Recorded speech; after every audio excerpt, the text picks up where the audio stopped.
acquisition point. Good evening. This is Maestro Cortello with the Dawn of War 2 Retribution Elite Modcast. Today, we have a 1v1 on Greentooth Gorge. Our first player is Tex, the Legend. He is playing as the Inquisitor. This Imperial Guard hero has a bunch of disabling and annoying spells, some very powerful snares. She can also even do some melee tanking if you get certain war gears.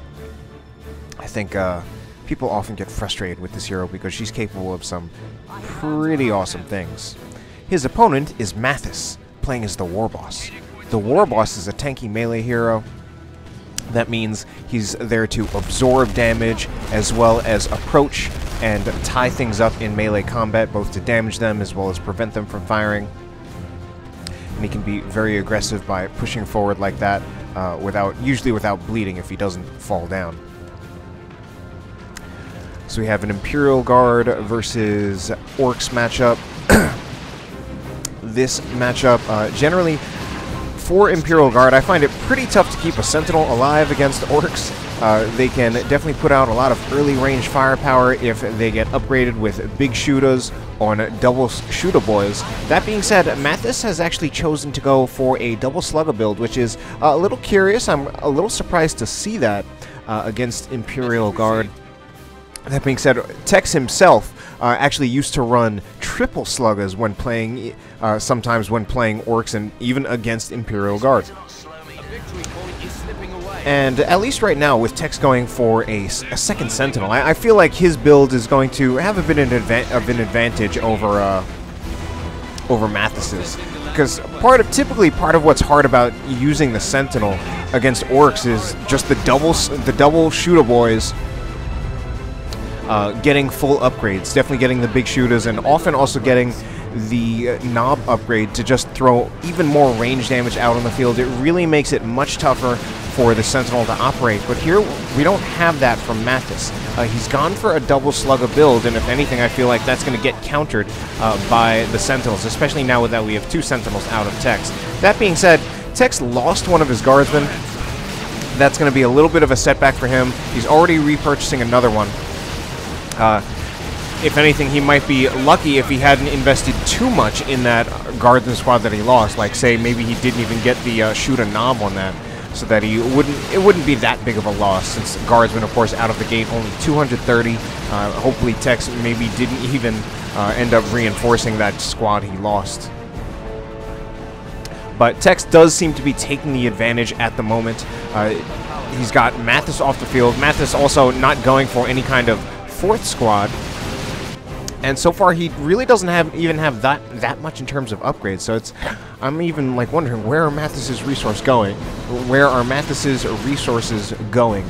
But I guess part of what he's doing is he chose to invest in generators, meanwhile Tex didn't. We're still very early in the game. Tex used the requisition that he had to not only get a second Sentinel, but he also had to replace that Guardsman squad that he lost. So he's really been spending requisition on squads, while Mathis just got out just 3 squads, and then he started spending them on generators. And he really hasn't even been getting that much in upgrades, so mostly on the Warboss. He did get the Enhanced Custom Shooter. I actually feel like that's a really, potentially, at least from my theory perspective, a really, really good choice. Since generally melee usually has a tough time against Imperial Guard, usually just gets focus fired a lot. Ooh, this could be a very, very nice play. Came very, very close to taking out the Inquisitor by comboing the Shoot 'em Good ability from the Enhanced Custom Shooter with some Use Your Chopper Slugger Boys. Unfortunately for the Slugger Boys, they were already very, very low in health, so they needed to get out of there and could not pursue for too long. But yeah, what I like about this Warboss upgrade is that he's giving the Warboss range damage output. He's basically turning the Warboss into a range damage, much in the way you can turn the Chaos Lord into a ranged unit by upgrading to the Combi Flamer. He does 33.33 DPS piercing, which is very, very good for a single entity. Might even have 100 DPS fire on the move. And that turns your Warboss into a ranged unit that can help him out for bleeding models off of Guardsmen, as well as even pressuring Sentinels. Now, we have Sluggers chasing right here. I figured they're going to get stomped by at least one of these Sentinels, although I had a feeling that maybe only one of the Sentinels had the stomp. He may not necessarily need 2. should be able to use one stomp to, well, now that there are a lot more melee units out on the field, he might want to upgrade to that second stomp. And right now he's backing off because he doesn't have that second stomp. First one is probably still on cooldown, and he's not even focus firing because I think he just expects to get rushed down pretty quickly. The positioning of these sentinels is also getting very, very tricky. In some cases, he's path blocking himself. Hopefully, at least one of those stomps, at least the stomp might be off cooldown, but apparently it's not. So Mathis now doing pretty well to push Tex off the field. Tex might want to get that second stomp, but I also think he should invest in a generator farm. He does have the requisition, and there you go. So we have a long tier 1, which is not entirely uncommon for Tex. He's got double sentinels, double guardsmen, and double heavy weapon teams. So he's going to just have a lot of presence on the field, and he's also invested a lot in control, and the Inquisitor as a hero is already good for the purpose of control, although one thing he hasn't invested in is really his Inquisitor. That being said, just with all the stuff that Tex has right now, he definitely is controlling the field. He doesn't really have the better end of the resources, but he's held, as you can see, he's held the VPs for the entire game. Mathis has yet to get a VP to tick down in his favor, and he's not even going to go for it here. He's going to go for a generator bash while Tex has his units placed elsewhere and just focused on other things. And I think that could be very, very good for Mathis. Mathis hasn't really invested nearly as much in units, so especially if he can get a generator bash when Tex put down his generators later in the first place, he might be able to give himself a bit of an advantage by getting to tier 2 first. Excuse me.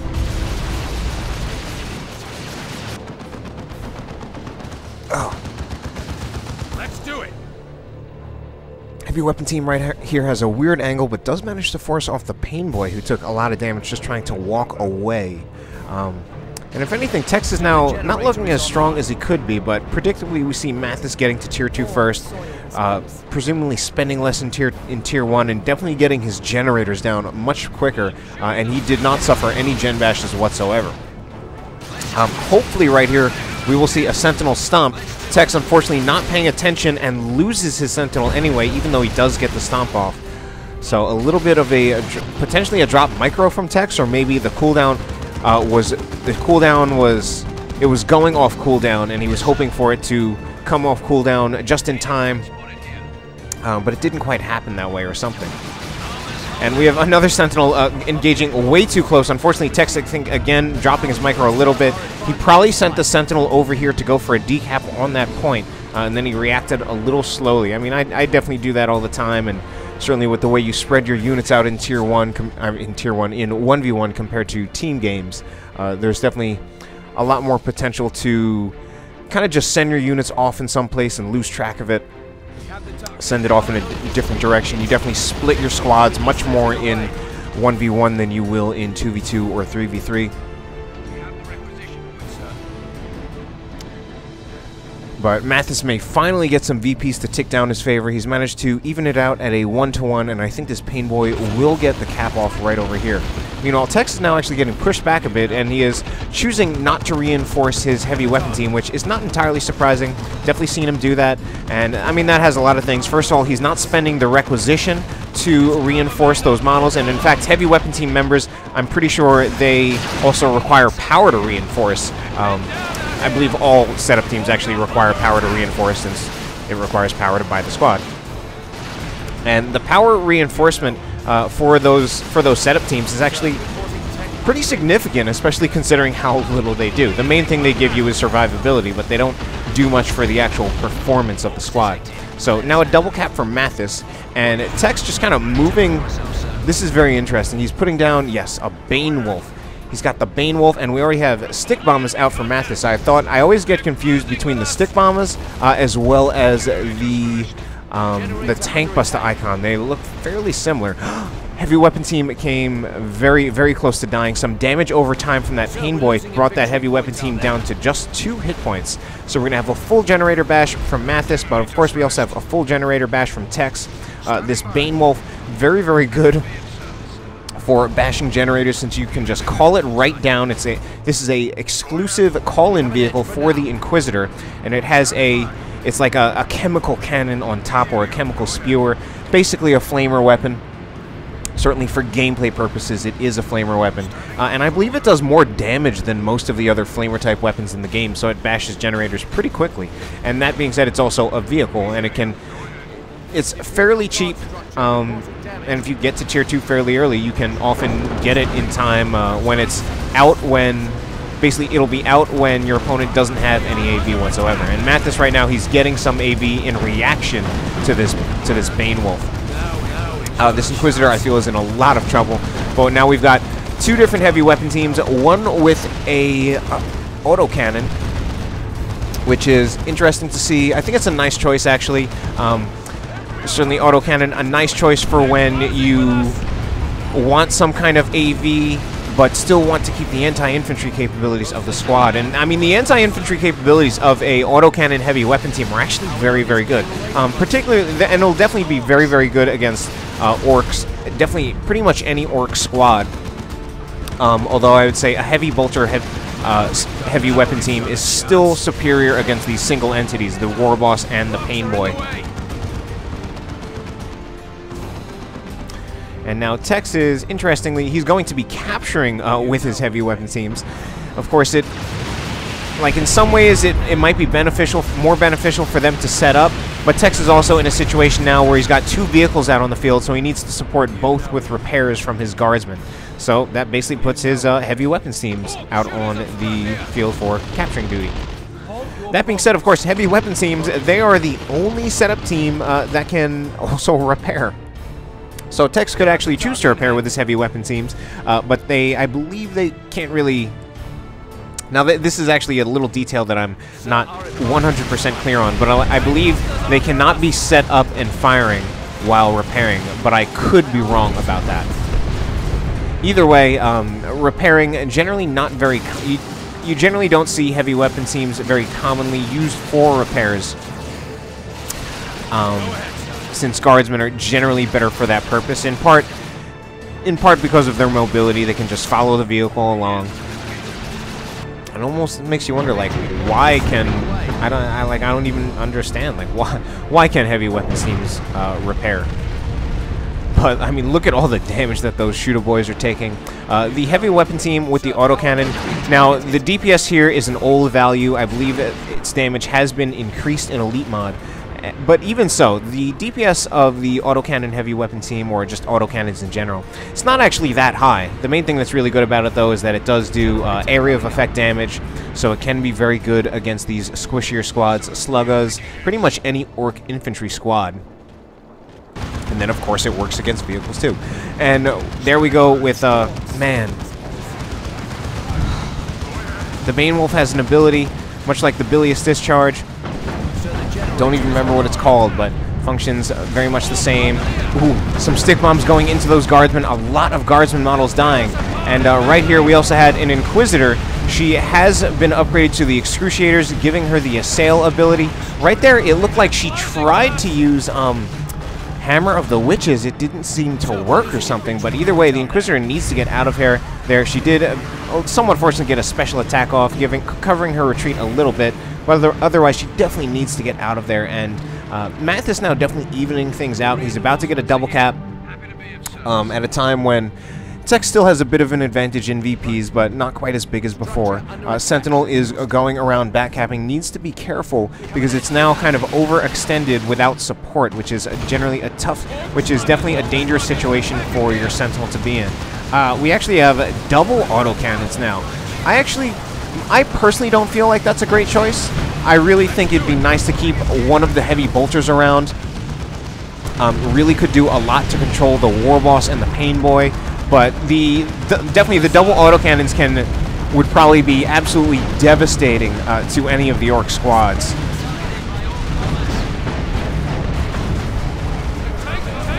Rocket barrage goes in, but Mathis now in a little bit of trouble and will probably lose this tank buster squad, which is a terrible situation for him. He just lost his only AV. He literally has no other AV whatsoever.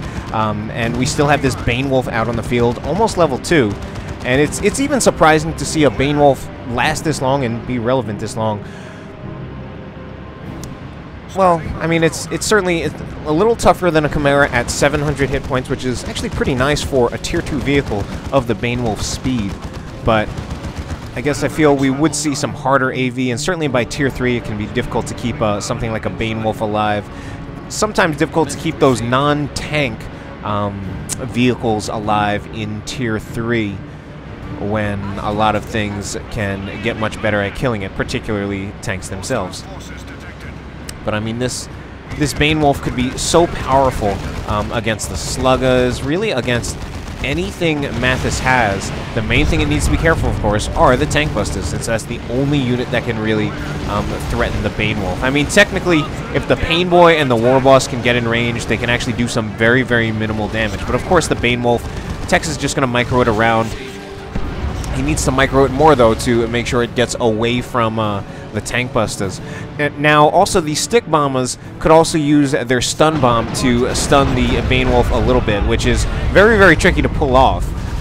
But, of course, it can happen very, very nice. Warboss tries to charge in to get in on these heavy weapons teams, so Tex just hits them.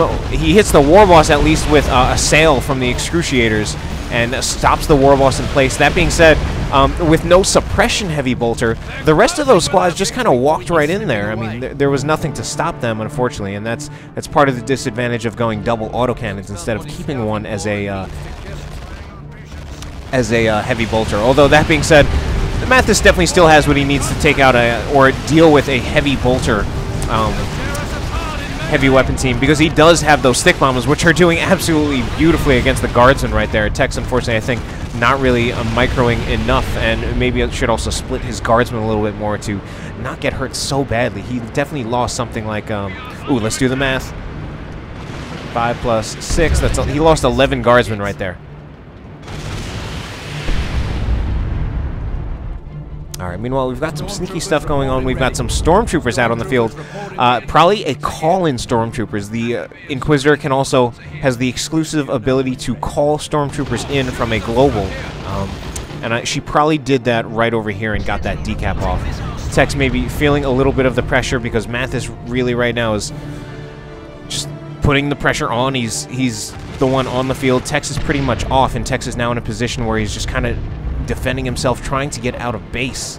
Mathis about to threaten the triple cap, and will probably get the VPs to tick down in his favor for the first time in this game, just on that triple cap.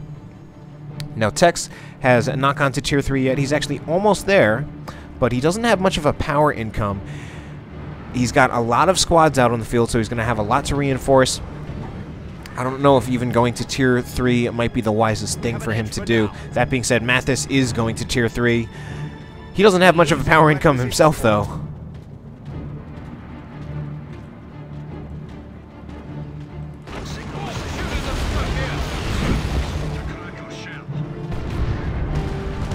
But Bane Wolf now roaming around. Now, Tex, part of what Tex can do is that he can just drive the Bane Wolf around. If he knows that the Tank Busters are in one place, he can always just put the Bane Wolf somewhere else. Now, this is tricky. This is knowledge that I get from being, like, in the bird's eye casting view. Tex might not necessarily... I mean, he might be counting units. He might be able to tell, like, oh, Mathis doesn't have any other AV squads. It's certainly easy for me to tell, ooh, we might have the Pain Boy go down right here. Heavy weapon team still taking shots, and the Bane Wolf is chasing, but kind of had a little bit of a miss with the way it turned around, and the Bane Wolf, I think, the Pain Boy actually going to get out of there alive. I don't think the Bane Wolf is going to be able to finish him off. He's going to go for it in base. Could be risky, but I don't think he's going to get it, and no, he doesn't. And now we have, let's see, the Stick Bombers are right here. Where are the Tank Busters? Tank Busters, good spot for the Tank Busters, because he really needs to get that Bane Wolf away from the Tank Busters at this point. Even the Sluggers, actually. I neglected to mention that the Sluggers can do some light damage. That's going to be the end of this Bane Wolf. Alright, but Tex is at least back out on the field. Mathis with a very short-lived VP lead, and it looks like Tex will probably get it back. At some point, Mathis lost his Warboss. He just bought it back. I think this is the second time he lost the Warboss. So I think that's probably going to help keep things, keep Mathis in check for Tex. They actually seem to be fairly even. In fact, they seem almost exactly even in terms of resources. Well, actually, Mathis has a bit of a power advantage. But Tex is going to Tier 3, and they got like roughly the same resources, so they're kind of like at the same place. Tex just upgrading to Tier 3 right now. We got a missile shot go in from those Sentinels. Of course, the Sentinel missile launcher is a really, really great tool. The tough thing what's going to be tough about it is that Mathis is staying very, very mobile at the moment. So it's actually going to be a little bit tough for this Sentinel to actually really do its stuff. We now have a Power Claw from the Warboss. That being said, Warboss has yet again been hit by a sail from the Excruciator, so he could not move. That's such a good ability for really dealing with any kind of melee unit. But particularly for something that's already that's very, very tough to deal with, like the Warboss. Just really, really nice to have. The Sentinel needs to get out of there. I don't know if it's going to get out of there alive. 46 hit points.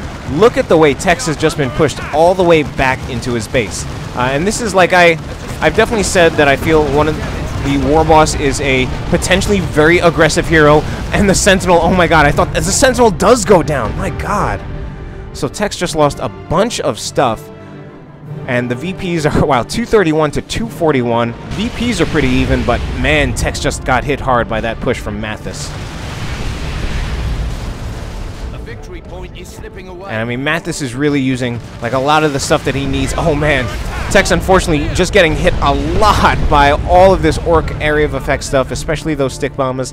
I mean, Mathis threw in the Tank Buster Barrage in there as well, which didn't actually do much. It does knockback, but it doesn't actually, at least it doesn't appear to do a whole lot of damage to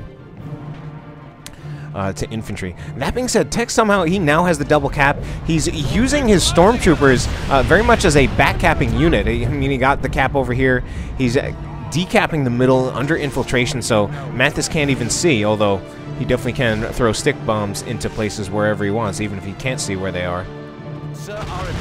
But the stick bombers have been doing very, very well. We actually have a Servo Skull upgrade from the Inquisitor. Now, the Servo Skull is a ability or an upgrade that was introduced in the Elite mod. Of course, that Servo Skull that's just part of her model in retail was removed, and it only shows up if you actually purchase the upgrade, which is pretty smart.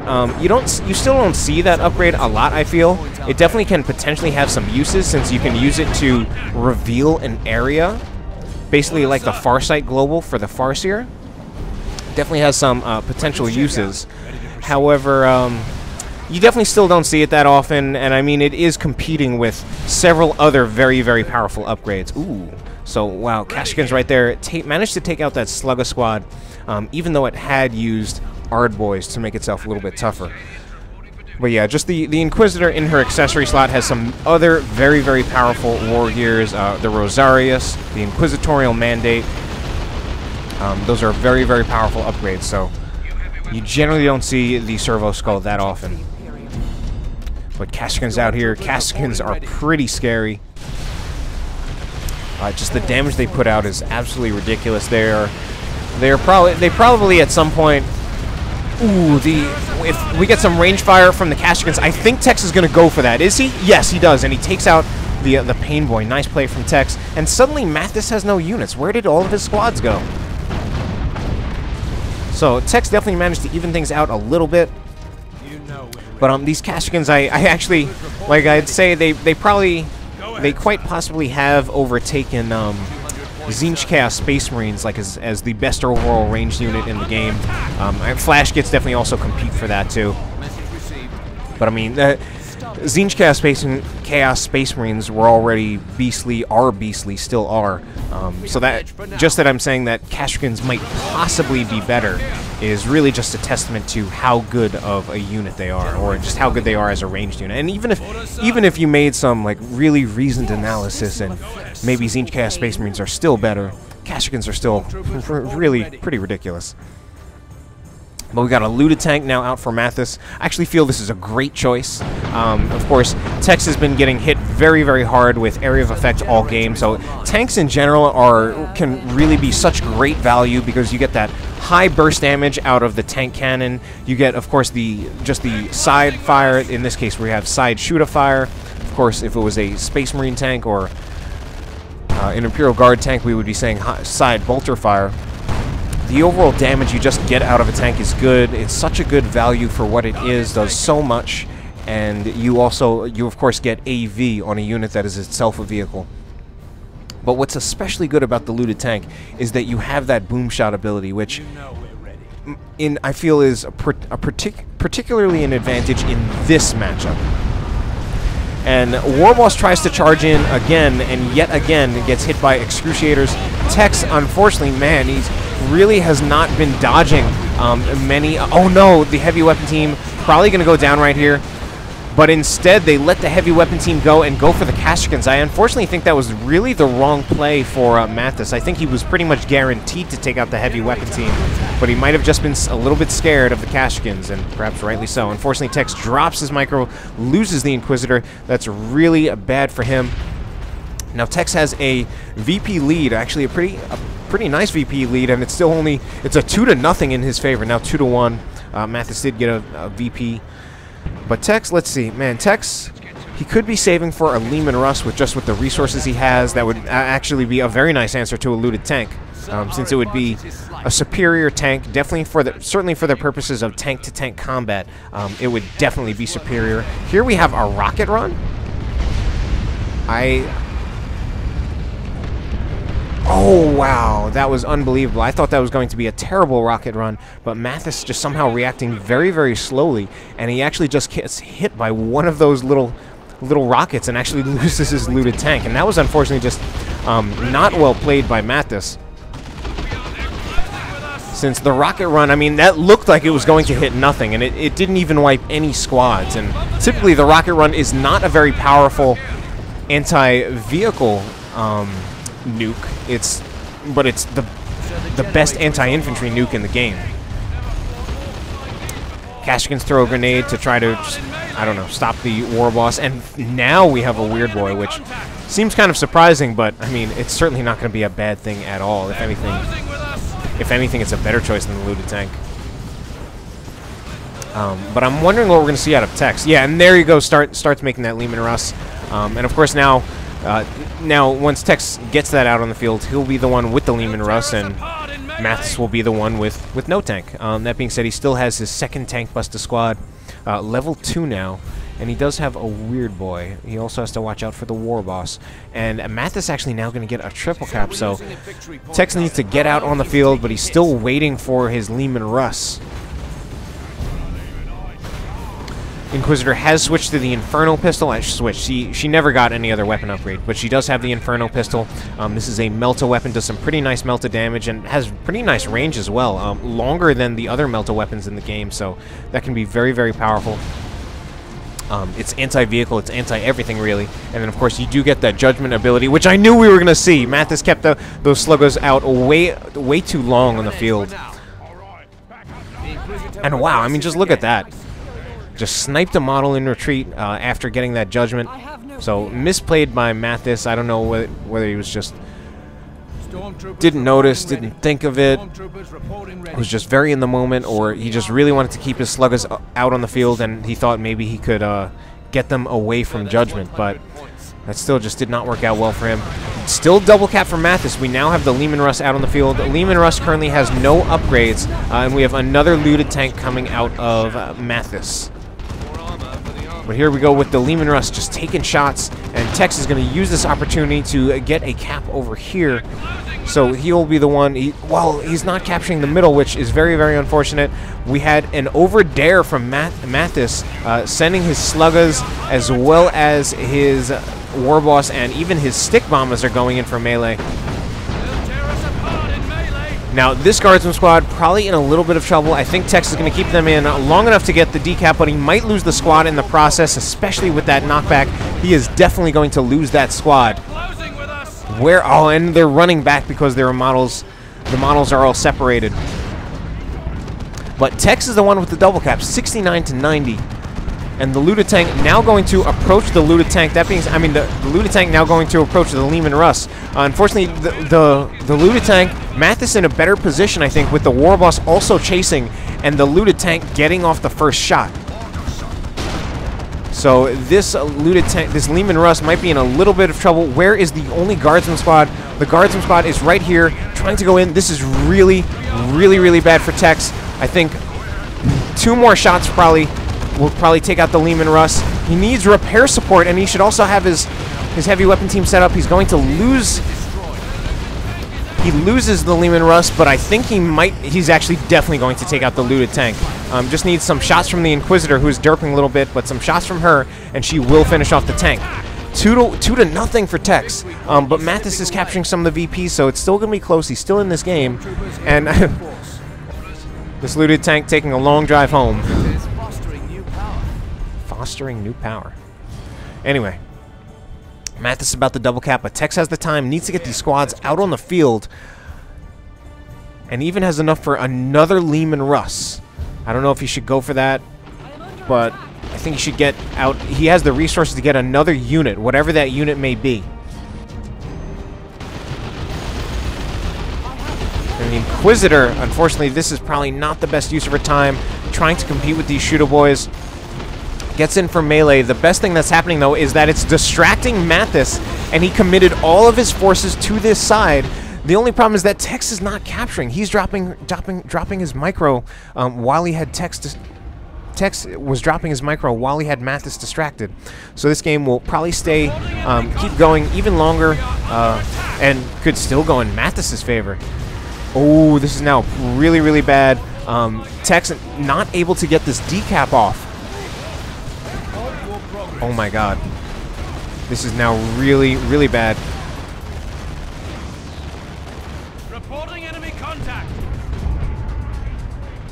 So Tex is running out of time, going to get the Lehman Russ out on the field, but I don't know what that's going to do for him at this point. What he needs, more than anything, is just to capture a point.